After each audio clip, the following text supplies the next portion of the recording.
Hadis yang nomor 13. An Abi Hamzah Anas bin Malik radhiyallahu taala anhu. Hadis tu. Saya pikir Bukhari Arba'in Eki tadi tu.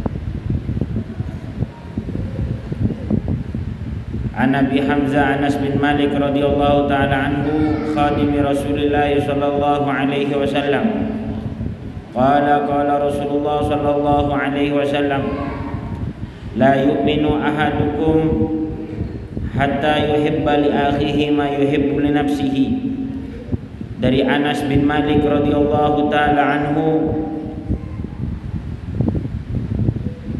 khadam pelayan pembantu Rasulullah sallallahu alaihi wasallam, la yu'minu ahadukum hatta yuhibba li akhihi ma yuhibbu li nafsihi. Tidak iman kamu semua kecuali mencintai atau melakukan sesuatu yang engkau cintai untuk saudara-saudara kamu sekalian, sampai engkau mencintai untuk saudaramu apa yang kau cintai untuk dirimu sendiri. Begitulah Rasulullah sallallahu alaihi wa alihi wasallam menyampaikan kepada kita tentang hakikat iman, menyampaikan kepada kita tentang arti sebuah kepercayaan kita kepada Allah Subhanahu wa taala. Iman yang dimaksud di sini adalah iman kepada Allah Subhanahu wa taala, iman kepada Nabi Muhammad sallallahu alaihi wasallam, iman kepada para malaikat, iman kepada Al-Qur'an, dan iman kepada qada Allah Subhanahu wa taala. Tidak sempurna iman kita kecuali kita berinteraksi yang bagus dengan saudara-saudara kita. Kalau kita berinteraksi yang sangat bagus, maka di sana tambah sempurna kebaikan kita bersama sesama manusia, baik itu dari golongan muslim atau golongan yang lain, maka tambah sempurna iman kita semua. Rasulullah sallallahu alaihi wasallam bersabda, la tadkhulul jannata hatta tu'minu. Kalian semua tidak akan masuk surga kecuali beriman. Wala tu'minuna hatta tahabu, dan engkau tidak akan mencinta, tidak akan masuk beriman, tidak sempurna iman kalian kecuali engkau saling mencintai satu sama lain. Artinya kalau kita ini sekarang saling mencintai kepada sesama lain dan menginginkan kepada teman-teman kita apa yang kita inginkan. Kalau kita ingin dihormati, maka kita menghormati orang lain. Kalau kita senang diberi, maka kita senang memberi. Kalau kita senang diberikan kebaikan, maka kita memberikan kebaikan. Apa yang kita senangi untuk diri kita, maka kita berikan kepada orang lain. Di sanalah adalah keimanan kita. Rasulullah sallallahu alaihi wasallam bersabda, ketika itu Rasulullah duduk bersandar. Kemudian Rasulullah bersabda, wallahi la yu'min, wallahi la yu'min, wallahi la yu'min. Demi Tuhan, orang ini tidak akan iman. Demi Tuhan, orang ini tidak sempurna imannya.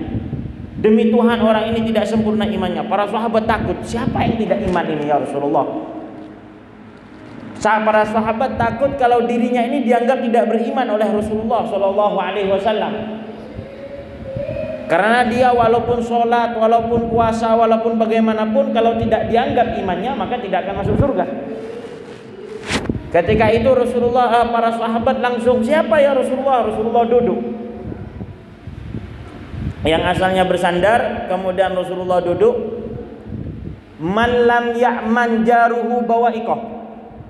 Barang siapa orang punya tetangga, tapi tetangganya ini takut akan kejelekan orang ini, tidak merasa aman terhadap orang ini. Dia punya harta tetangganya, tidak aman hartanya, takut diambil oleh orang ini. Orang ini walaupun sudah mengatakan syahadat, tapi tidak iman hatinya kepada Allah dan Nabi Muhammad. Walaupun dia ini sholat, tapi tidak dianggap imannya. Kalau orang ini walaupun dia sholat, walaupun dia seperti apapun, tapi kalau kejelekannya kalau tetangganya masih takut akan kejelekannya. Contohnya di PC umpamana tetangganya takut, aduh, are mana sabuk edina, apa kerebek wi tetangga situ. tamak. Atau dia takut dicaci maki. Keluarannya ria, saya nggak cocok cobi lebele situngan. Jangan sampai berbuat seperti ini karena takut nanti dicaci maki. Dia tidak aman akan cacian saudaranya. Maka saudaranya ini walaupun sudah mengatakan syahadat, tapi Rasulullah bersaksi kalau ini tidak beriman. Jadi iman ini bukan sebuah sholat, bukan hanya cuman sholat.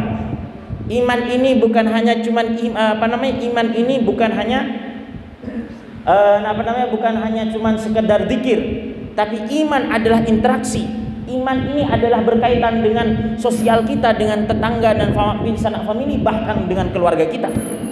Rasulullah SAW bersabda tentang masalah hubungan kita dengan khairukum li ahli. Kalau engkau ini bagus hubungannya dengan istri bukan cuma sekedar hanya diperintah dan disuruh, tapi engkau bermuamalah, berinteraksi, bersama dengan istrinya dengan menyanjungnya, dengan menghormatinya. Engkau berkata manis dengan istrinya bukan karena cuma sekedar perempuan ini adalah istrimu, tapi karena engkau ingin mencari ridha Allah Subhanahu wa taala, maka engkau adalah paling bagusnya umat Nabi Muhammad SAW. Kenapa? Wa ana khairukum li ahli. Karena nabi kamu ini adalah Nabi Muhammad adalah orang yang paling baik terhadap istrinya. Jadi ada sebuah hubungan bagaimana kita iman kita dengan zahir kita, batin kita dengan zahir kita. Ini yang perlu kita perhatikan dalam ini. Jadi Rasulullah SAW bersabda, wallahi wallahi la tu'minu hatta tahabu. Tidak sempurna iman kamu kecuali kau saling mencintai. Kalau kita ini sama-sama mencintai sesama yang lain, pada senang ke antara situng ke situng si lain, dan di sana kita akan sungguh-sungguh beriman kepada Allah, wala yaj'alallahu lil kafirina 'alal mu'minina sabila. Allah Subhanahu wa taala berfirman dan berjanji, orang iman ini tidak akan ada yang berani kepada orang Islam.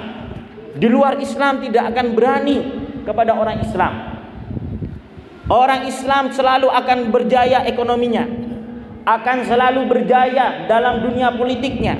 Orang mukmin akan selalu berjaya dalam segala kebutuhannya, keduniaannya, keperluannya, akan selalu berjaya orang mukmin ini. Tapi adalah orang-orang yang mukmin beneran. Wala yaj'alallahu lil kafirina 'alal mu'minina sabila. Tapi kalau kita masih bermusuhan, tapi kalau kita masih bentrokan, maka iman kita berkurang dan akan Islam akan teruntuh, Islam akan mudah digoyang, Islam akan mudah diatur-atur oleh orang luar. Kenapa? Karena orang Islam sendiri imannya hanya cuma sebuah lisan, tapi imannya tidak sampai tahabu, saling mencintai. Makanya kemarin ini saya sempat silaturahmi dengan salah satu kiai. Masya Allah, kiai ini sangat masyhur. Beliau ini santrinya di pondoknya itu sekitar 30 santri. Dari luar negerinya aja 2000. Allahumma sholli ala Muhammad. Sampai kiai ini berkata, kalau kita lihat, Gus, dia berkata kepada kita, kalau kita lihat sekarang ini orang Islam apa yang kalah? Mengapa sekarang ini kok masih banyak korupsi, kok masih banyak maksiat, kok masih kita ini kalah, seakan-akan kalah, kita ini seakan-akan diatur. Kenapa? Padahal kalau kita bicara kaya, berapa orang muslim yang kaya di Indonesia ini? Kalau kita bicara masalah politik, loh semuanya coba aja kita lihat di Sampang, mulai dari bupati sampai ke kepala desa nggak ada yang Kristen, semuanya muslim, semuanya. Terus kalau kita bicara pesantren, setiap desa ada pesantren. Kalau di Madura, saya lihat dari Bangkalan sampai ke Sumeneb, setiap desa ada madrasah, 5 pesantren, 5 madrasah, paling sedikit ada majelis taklim. Terus kemana kekuatan Islam ini? Kekuatan Islam runtuh dari kerukunan, karena kita masih terlalu fanatik terhadap sebuah kelompok. organisasi, partai atau yang lain. Di sini kekurangan mukminin. Di sini kekurangan Islam. Di sini runtuhnya keimanan kita. Karena kekuatan kita ada dalam keimanan kita. Para sahabat 10.000 melawan 100.000. Di perang Mu'tah, sahabat 10.000, musuhnya 100.000. Menang. Walaupun awal-awalnya kalah. 300 melawan 1.000. 300 sahabat melawan 1.000 orang kafir. Menang. Ekonomi mereka kuasai di zaman sahabat. Dari mana mereka mau menguasai? Padahal mereka tidak punya tank, mereka tidak punya alat senjata. Padahal mereka hartanya, ada sebagian para sahabat yang sampai 3 hari tidak makan. Kenapa mereka selalu menang? Mereka menguasai dalam dunia ini. Karena keimanan mereka yang senjata mereka. Mereka saling saling mencintai satu sama lain. Pernah di zaman tabi'in ini, ketika terjadi peperangan, ada satu orang selesai peperangan, ada satu orang kehausan, sudah luka semua. Mau sholli ala Muhammad. Luka semua. Dia sudah sakaratul maut. Ada orang ngasih air kepada orang ini yang hampir sakaratul maut. Engkau sekarang ini capek semua, luka, ayo minum sedikit. Dia mau minum, mendengar satu yang lain bersuara. Orang yang hampir sakaratul maut lihat, oh, kasih airnya kepada itu saja. Itu yang lebih membutuhkan daripada saya. Kau minum aja sebentar. Enggak, saya sudah cukup. Ini teman saya lebih butuh. Akhirnya orang yang mau memberikan air ini pergi kepada temannya yang kehausan. Mau diberi minuman. Dia mau minum, mendengar satunya lagi. Mendengar satunya sakaratul maut, membutuhkan air supaya maleta napanya karena lesu perang banyak lauk kana paling na aing kati orang tabrakan kasa menteri perang selamat. Kalau orang tabrakan ini kan butuh air biar tenang semuanya. Kasih. Setelah orang ini, ayo kamu minum, ya teman saya lebih butuh. Akhirnya orang ini pergi ke teman yang ketiga, ternyata sudah wafat. Waduh, sudah wafat. Pergi yang kedua, ternyata yang kedua sudah wafat. Pergi yang pertama sudah wafat. Mereka ini sudah hampir mati, masih ithar, masih mendahulukan kepada orang lain. Begitulah keimanan mereka, begitulah kekuatan mereka. Bagaimana mereka saling menghormati satu sama lain, saling mencintai satu sama lain. Ada sebagian orang mukmin ketika ketika dipenjara oleh sebagian raja, oleh salah satu raja di zaman itu, raja ini sangat keras, sangat zalim. Ada 3 sahabat pada waktu itu diambil, diculik 3 orang ini. Akhirnya mereka ini 3 disuruh kembali kepada agama selain Islam. Ayo keluar dari agama Islam, kau akan selamat. Enggak mau. Akhirnya raja ini ngalak bocor yang paling minyak, panas raja. Ayo, kalau engkau tidak kembali kepada agama Islam, maka engkau akan saya ceburkan ke wajan ini yang banyak minyak. Ada sabeli. Oh, mun senikah, berarti sampean minta cabur. Temu bodoh situng saja saya. Temu bodoh situng saya junjung. Ada satu yang angkat tangan. Ngapain kamu ngangkat tangan? Kau mau keluar dari agama Islam? Tidak. Loh, ngapain kamu ngangkat tangan? Kalau engkau mau melemparkan kita ke dalam wajan ini, biarkan saya pertama kali yang lempar. Engkau lempar. Buat apa, Mak? Engki, abdine tak teman asudoko, paling ten abdine semakin asudoko odi ke mereka. Paling ten kita asudoko nyawah kepada mereka. Kita dahulu berarti mereka masih hidup. Beginilah suasana muslimin pada zaman dahulu. Suasana mukminin zaman dahulu, saling menghormati satu sama lain, saling cinta kepada satu sama lain, dan itu adalah kekuatan mereka. Semoga kita orang-orang mukmin zaman ini saling mencintai dan dikuatkan imannya oleh Allah Subhanahu wa taala. Wassallallahu ala sayyidina Muhammadin wa ala alihi washabbihi wasallam walhamdulillahirabbil alamin. Ada yang Mungkin ada yang bertanya, ya tore, sobung, simpuk.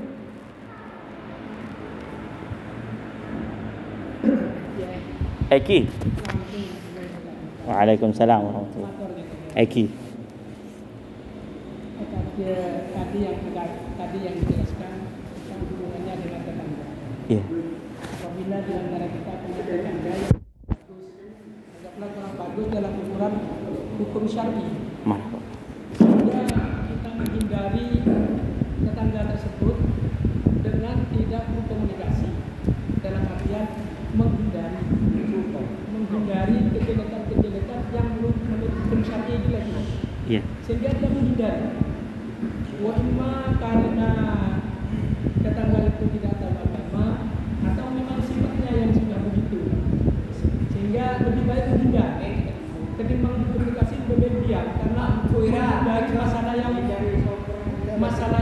lebih parah, bisa soter, bisa tidak berkomunikasi dan sebagainya. Betulkah yang diambil prinsip seperti ini? Menurut Ustaz. Baik. Pernah ada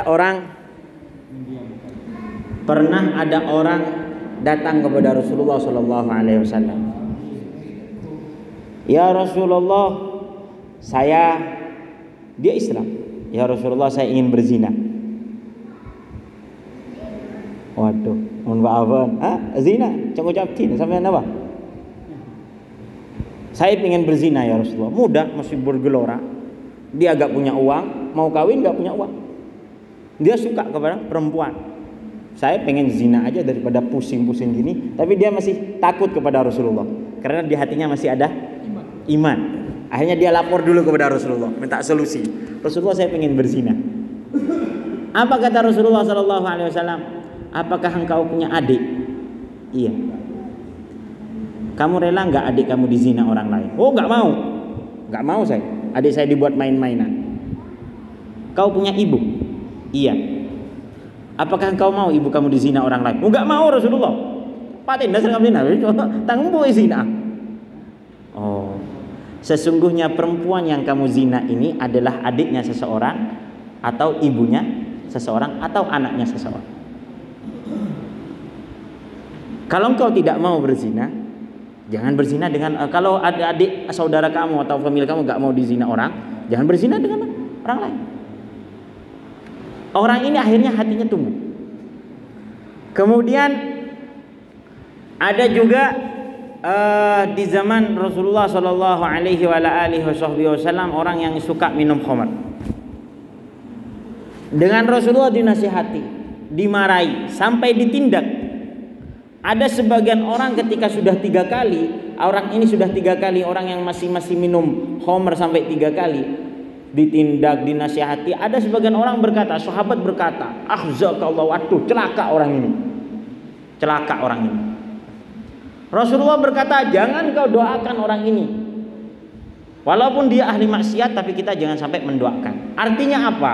Artinya kalau ada saudara kita, ada tetangga kita yang menurut kita dia ini tidak baik, dengan terang-terangan melakukan maksiat, pertama kali yang kita harus lakukan adalah berdoa. Semoga orang ini diberi hidayah oleh Allah Subhanahu wa taala. Kita harus sedekahkan, kita harus berdoa. Rasulullah bersabda, al-mu'min lil mu'min kal bunyan yashuddu ba'duhum ba'dha. Orang mukmin ini adalah satu sama lain adalah seperti bangunan. Seperti bangunan. Saling menguatkan. Semakin napti natanya. Umpamanya kak dinto beda combing sekoni beda combing. Rusak sedikit. Apa kita perbaiki atau kita hancurkan? Perbaiki. Walaupun rusak seperti apapun, kalau masih kita bisa perbaiki, kita perbaiki, bukan langsung hancurkan. Ini ke masjid, boy. Ketika mau direnovasi gak dihancurkan semua, hanya dihancurkan yang kita butuhkan, baru kita bangun lagi. Ini adalah filosofi hubungan kita dengan sesama mukmin. Jadi kalau kita punya teman, punya saudara, punya tetangga yang nakal, yang melakukan maksiat, bukan kita jauhi, bukan kita marahi, bukan kita benci atau kita hancurkan dia. Tidak, tapi sebagaimana tembok ini. Kita mukmin dan sama mukmin adalah tembok, kata Rasulullah, saling menguatkan satu sama lain. Kalau jadi ada tembok yang kurang, maka kita perbaiki tembok ini. Dengan apa? Satu, doa. Kedua, kita nasihati. Gak mempan kita minta kepada RT. Gak mempan kita minta kepada orang tuanya. Gak mempan, kita berusaha. Baru setelah ini kita biarkan. Kita biarkan. Jangan kita hiraukan. Tapi yang perlu diprotek adalah anak-anak kita, supaya anak-anak kita tidak melakukan sesuatu yang ia lakukan. Karena kita tidak benci kepada orang yang melakukan maksiat, tapi kita benci kepada maksiat yang ia lakukan. Kita tidak benci kepada orang, yang minum narkoba. Kita tidak benci, mereka adalah saudara kita. Walaupun mereka umpamanya di luar Islam, tapi mereka satu negara dengan kita. Satu agama, satu bangsa dengan kita. Kita mencintai apa yang kita menginginkan ia bertobat. Kita menginginkan ia ini berubah. Tapi kita tidak senang kepada perbuatannya, bukan kepada orangnya. Kalau orangnya masih kita harapkan dia suatu saat bertobat dan berhenti dan kembali kepada seperti yang semula. Tapi kalau pekerjaannya, makanya kita protek saudara kita, teman-teman kita, dan family kita, bagaimana tidak melakukan seperti yang dia lakukan. Seperti itu. Kalau memang nanti ada maslahat umum, sekiranya media ini tidak disapa, kita satu kompak, mak lain ke orang atau berderma mana bisa kampung ni ke orang tak sapa. Ini tergantung pemimpin yang ada di tempat tersebut, bagaimana melihat orang ini supaya tidak menular penyakitnya kepada orang-orang lain. Kayak orang yang saya kena virus corona ini kan di karantina kan dia, meletak nyebar virus. Begitu juga orang ahli maksiat, biar tidak menyebar maksiatnya, mungkin kita nanti rapat dengan RT dan RW dan yang lain, bagaimana orang ini supaya berhenti. Yang lain mungkin ada sebagian berpendapat supaya di karantina, sapa atau bahasa lain. Itu tergantung. Tapi asal dari cara kita bersama orang-orang ahli maksiat, satu, kita doakan, kedua, kita nasihat, berupaya bagaimana orang ini berubah. Sebagaimana kita punya anak, kalau anak kita maksiat, masa ibu nggak mungkin. Filosofinya lagi seperti ini. Umpamanya andi tetangga kita ini sakit, kita bawa ke rumah sakit. Di tengah perjalanan ternyata tetangga kita yang sakit ini muntah ke kita, muntahnya dibuang ke kita. Orang ini dia tolong was ngutang kok, jadi tidak gini kok. Nggak seperti itu filosofinya kita, bukan seperti itu caranya kita. Along bolong ke bolong. Justru saja ngutang kita cek nih sehari orang yang lah cek sarana. Justru kita tambah open kepada orang tersebut. Begitu juga orang yang ahli maksiat, kalau tidak bisa dinasihati, kita berusaha dengan satu sama lain, minta tolong pada RT, minta tolong kepada ini, minta tolong kepada orang tuanya, dicari supaya orang ini berhenti. Baru kalau tidak bisa, baru kita musyawarahkan dengan orang-orang sesepuh di tempat tersebut. Wallahu a'lam. Berarti kesimpulannya boleh tidak berkomunikasi. Kalau nanti di terakhir, iya boleh, supaya menghindari. Iya. Cuman yang perlu diperhatikan satu, dalam ketika kita menghindari orang tersebut, ini cuman sekedar saran, jangan menganggap kita lebih baik daripada orang ini. Tidak dendam, tidak merasa lebih baik, karena ini sangat fatal bahaya. Sangat fatal bahaya kalau ketika kita tidak gabung dengan ini, kita merasa lebih baik daripada orang tersebut. Ini yang bahaya. Karena sabda Rasulullah SAW, man ayyara akhahu la yamut hatta ya'malu mithlah. Barang siapa yang mencela seseorang, artinya menganggap dia lebih baik daripada orang lain, maka orang ini tidak akan mati sebelum mengamalkan seperti apa yang dia lakukan. Makanya sampai Sayyidina Ali sepupu Rasulullah, tidak mau mencela orang hamil. Orang hamil gak mau apa? Karena takut hamil juga. Saking takutnya Sayyidina Ali dan saking percayanya kepada Sayyidina Ali, kepada apa yang disabdakan oleh Rasulullah SAW. Alhamdulillahirabbil alamin. Berarti tetangga itu walaupun tidak merasakan bau masakan kita tidak apa-apa, Ustaz.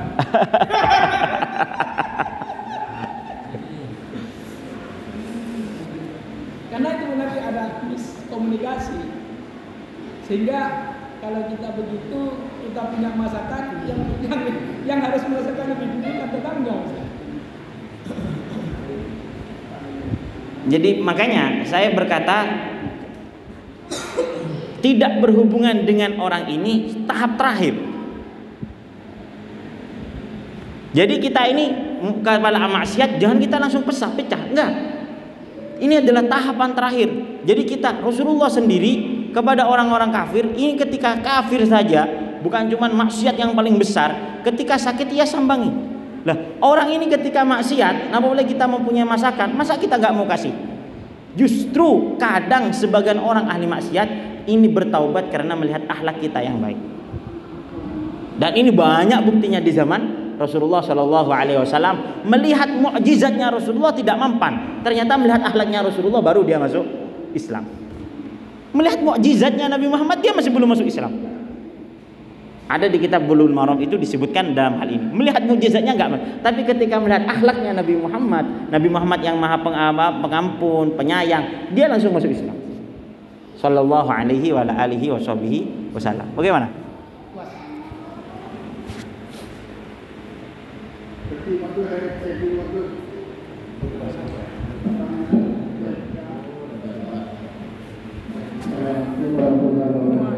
Salam.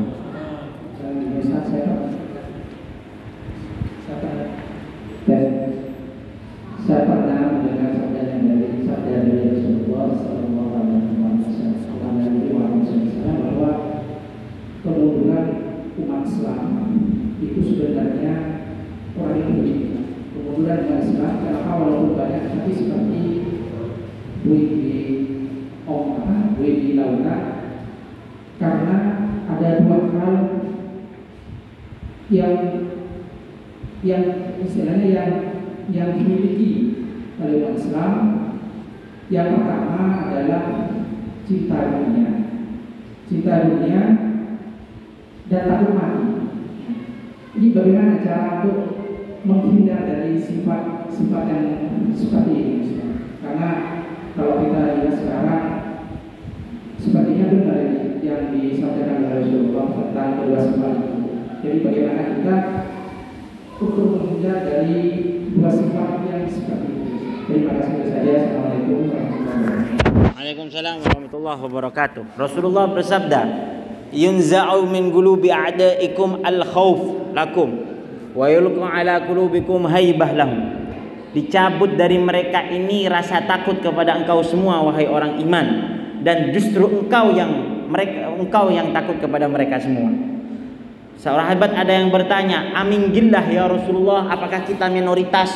La, bal antum kasir, engkau mayoritas. Walakinnakum gusa ka gusa isel, tapi engkau ini adalah tepotena apanya mana kasa kotorna banjir kasa. Banjir ke barat, norok ke barat. Banjir ke timur, norok ke timur. Jadi walaupun kita banyak, tapi seperti seakan-akan sampah. Apa? Asobakumul wahan. Karena orang mukmin kena penyakit virus. Apa virusnya ya Rasulullah? Virusnya karahiyatul maut, hubbud dunya wa karahiyatul maut. Karena terlalu lena kepada dunia dan dia tidak mempunyai persiapan untuk mati. Mereka enggan. Engkau semua enggan untuk mati, tidak senang mati. Enggak sama seperti sahabat. Sahabat ini para saudara, ketika Sayyidina Bilal alaihi ridwanullahi taala, Bilal bin Abi Rabah, ketika Bilal bin Abi Rabah ini terlentang, muadzin Rasulullah sallallahu alaihi wasallam, tukang adanya Nabi Muhammad sallallahu alaihi wasallam terlentang dalam keadaan sakaratul maut, istrinya berteriak, wa karbah, celaka bagiku, aku mau ditinggalkan oleh suamiku. Bilal berkata setelah mendengar tangisan istrinya, wa tarabah, bukan celaka, tapi ini adalah sebuah kenikmatan yang akan diberikan oleh Allah Subhanahu wa taala. Kenapa? Ghadan alqal ahibba Muhammadan wa isbah. Karena saya setelah mati akan bertemu dengan para kekasih-kekasih saya Muhammad dan para orang-orang yang mengikuti Nabi Muhammad sallallahu alaihi wasallam. Jadi para sahabat dulu senang kalau mati, karena mati akan bertemu dengan Allah, mati akan bertemu dengan Nabi Muhammad sallallahu alaihi wasallam. Ada sebagian sahabat ketika peperangan sholat, Allahu Akbar. Ketika peperangan dalam keadaan sholat, ada orang yang menusuk dari belakang. menusuk, darahnya diambil, dia alhamdulillah saya sukses sudah, mati dia. Kemah sukses. Oh dia ditusuk dari belakang, bagaimana dia sukses? Ya, karena surga Allah Subhanahu wa taala. Kita sekarang mungkin ngeluh kayak mencari umur. Kita siap kayak. Seorang anak sih banyak. Allahumma sholli ala Muhammad. Sekitar adik bini dia berkata, "Oh maaf saya masih belum kawin." Setelah kawin, aduh saya masih belum punya anak. Punya anak saya nggak tega anak saya mati ya dalam keadaan yatim. Seperti ini semuanya. Kita ini nggak salah. Apakah ini berdosa? Nggak berdosa. Tapi yang permasalahannya adalah hubbud dunya. Kita mencintai dunia. Dunia ini apa? Kita mengartikan dunia bukan HP. Kita mengartikan dunia bukan mobil. Mobil ini adalah sebuah bisa menjadi kendaraan kita nanti di surga. HP bisa menjadi alat kita masuk surga, bahkan tinggi derajat kita gara-gara HP kita. Dunia ini adalah apa? Dunia ini adalah kullu ma yamilu bina ilal ma'asiyah. Setiap sesuatu yang mengajak kita kepada maksiat itu adalah dunia. Setiap sesuatu yang mengajak kita untuk tidak sholat adalah dunia. Jadi ada sebagian orang buka toko, dia tambah giat, dia tambah giat sholatnya, dia tambah giat bersedekah, maka tokonya bukan dunia, ini adalah akhirat. Dia beribadah, dia setiap detik di tokonya mendapatkan pahala. Kenapa? Karena Rasulullah bersabda, "Talabul halali fardhu," mencari rezeki yang halal adalah fardu wajib. Tapi ada sebagian yang lain menandi HP anyar, teker tak apa jeng. Ini yang dikatakan dunia. Jadi kullu ma yamilu bina ilal ma'siyah, setiap sesuatu yang mengajak maksiat itu adalah dunia. Lah kita ini hubud dunia, kita mencintai. Atau kullu ma yushghiluni 'anit ta'ah, setiap sesuatu yang menyibukkan kita terhadap ibadah. Contohnya apa? Kita tidak sholat, kita sampai lupa membaca Al-Quran. Al-Quran meninggal tidak membaca Al-Quran bukan maksiat, tapi adalah sebuah taat, mengganggu pikiran kita sehingga kita tidak sholat, ketika kita sampai kita tidak membaca Al-Quran. Ini adalah sebuah dunia. Yang repot adalah hubbud dunyanya, mencintai dunia, mencintai sesuatu yang mengajak kita kepada maksiat. Contohnya pacaran. Banyak sekarang sudah menganggap biasa pacaran ini, bahkan menganggap tidak berdosa, menganggap sebuah adat tradisi. Ini adalah sebuah dunia. Bahkan naudzubillah summa naudzubillah, di sebagian tempat saya pernah ke Sulawesi, saya di tempat Sulawesi padahal di daerah Sumatera, bukan Sulawesi, maaf, di daerah Sumatera, tidak usah disebut kotanya, tapi di daerah Sumatera saya pernah suatu ketika di sana ini sudah biasa prostitusi. Tempatnya minuman-minuman, enggak tahu, semoga kita dijauhkan oleh Allah Subhanahu wa taala. Apalagi sholat. Bahkan para hadirin, kita bersyukur alhamdulillah ada di Madura. Saya dari sana, saya bertemu dengan anaknya orang muslim, anaknya orang mukmin. Saya bertemu dengan orang mukmin tua, orang perempuan tua 80 tahun. Saya tanya kepada dia, "Kau orang Islam?" "Iya." "Tahu syahadat?" "Tahu." "Tapi pernah sholat?" "Gimana sholatnya?" "Enggak pernah sholat." Saya tanya, umurnya 80 tahun enggak pernah sholat. Kenapa gak sholat? Malas mau wudhu. Ada biasa. Ini biasa. Kenapa? Hubud dunia, sibuk dengan kerja semuanya. Semuanya sibuk dengan kerja. Mencintai mengajak sesuatu yang mengajak maksiat. Mencintai sesuatu yang mengajak kita kepada maksiat atau menyibukkan kita. Ini adalah hubud dunia. Bagaimana caranya ingin lepas dari ini semua? Alhamdulillah, pengajian. Majlis yang seperti ini mengajak kita untuk cinta kepada Allah dan Nabi Muhammad SAW.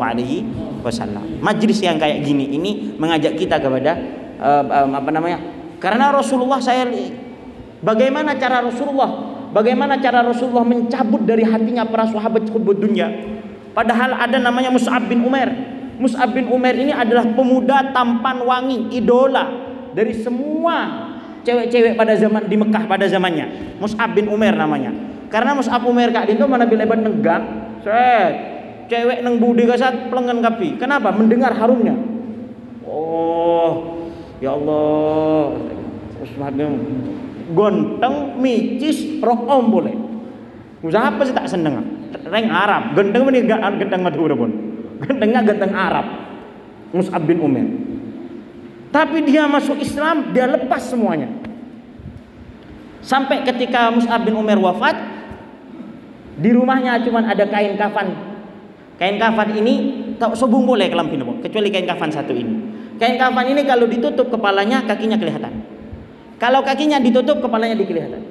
Saking miskinnya Mus'ab bin Umar, Mus'ab bin Umair. Enggak hubud dunia. Dia punya uang, dia kasihkan kepada tetangganya. Dia punya harta, dia kasihkan kepada tetangga. Yang penting tetangganya baik-baik semua. Dia kelaparan, enggak apa-apa. Dari mana? Dari pengajian.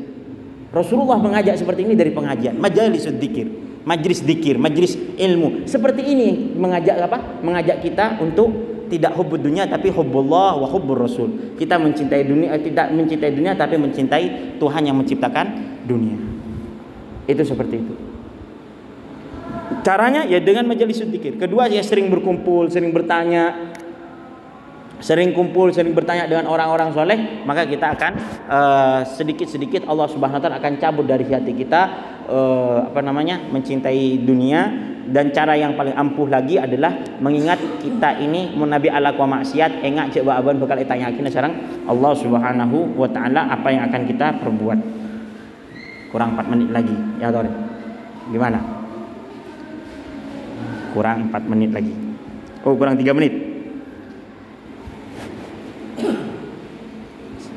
Selesai? Kalau selesai saya tutup. Oh iya.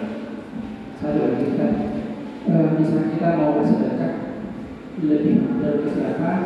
Misalnya ada tetangga atau saudara kita yang memang benar-benar sangat membutuhkan, seperti adik sendiri misalnya, atau ponakan, Iya. atau tetangga, atau teman-teman, itu juga benar.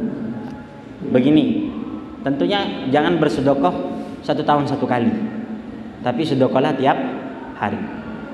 Mana yang lebih utama kita utamakan, maka adalah saudara kita. Jadi kalau sama-sama membutuhkan, maka yang harus kita dahulukan adalah saudara kita. Itu Rasulullah SAW pernah ada istrinya Rasulullah, saya lupa istrinya Rasulullah ini siapa. Dia itu punya harta, dia sedekahkan kepada orang kepada tetangganya. Rasulullah bertanya, mana harta kamu ini? Saya sudah kasihkan kepada Bani Fulan, kepada suku Fulan. Andai kan kau kasih kepada paman-paman kamu lebih baik. Tapi saya lupa istrinya ini siapa namanya. Ada di kitab Riyadhus Shalihin itu disebutkan di sana. Sallallahu alaihi wa alihi wasallam. Begitu juga Sayyidina Tolha ketika mau berhadiah kepada Rasulullah dengan Rasulullah, wahai Tolha, jangan kasih hadiah kepadaku, tapi kasihlah kepada saudara-saudara kamu semua. Begitu. Tapi jangan sedekah 1 kali 1 tahun. Ya minggu sekarang, besok kasihkan. Tapi kita harus walaupun 1 minggu 1 kali, walaupun 1 minggu 2 kali, kita juga sedekahkan kepada tetangga-tetangga kita. Seperti itu. Sudah? Ampun? Sallallahu ala sayyidina Muhammadin wa ala alihi wasallam. Alhamdulillahirabbil alamin. Sudah, kita tutup. Alhamdulillahirabbil alamin. Allahumma fil lana dzunubana wa israfana fi amrina wa tsabbit aqdamana wa ansurna 'alal qaumil kafirin. Allahumma tub 'alaina tawbatan nasuha wa sirhana qalban wisman muruha waj'alna nasiban lana wafiran min hadhil majlis ya rabbil alamin min mahabbatika min rasulika sallallahu alaihi wasallam wa anza' min qulubina ma la tuhibbu wa la tarda ya arhamar rahimin wa ansur naf'a hadil majalis wa hadil ijtima' lan ali adarrina wa tu'alidrina wa ahli baitina wa darrina wa tulab wal ashab jami'in muslimin fil masyarik wal maghrib ya dzal jalali wal ikram ya arhamar rahimin. Subhanakallahumma bihamdika asyhadu an la ilaha illa anta astaghfiruka wa atubu ilaik. Al-Fatihah. Iyyaka na'budu wa iyyaka nasta'in ihdinas siratal mustaqim siratal ladzina an'amta 'alaihim ghairil maghdubi 'alaihim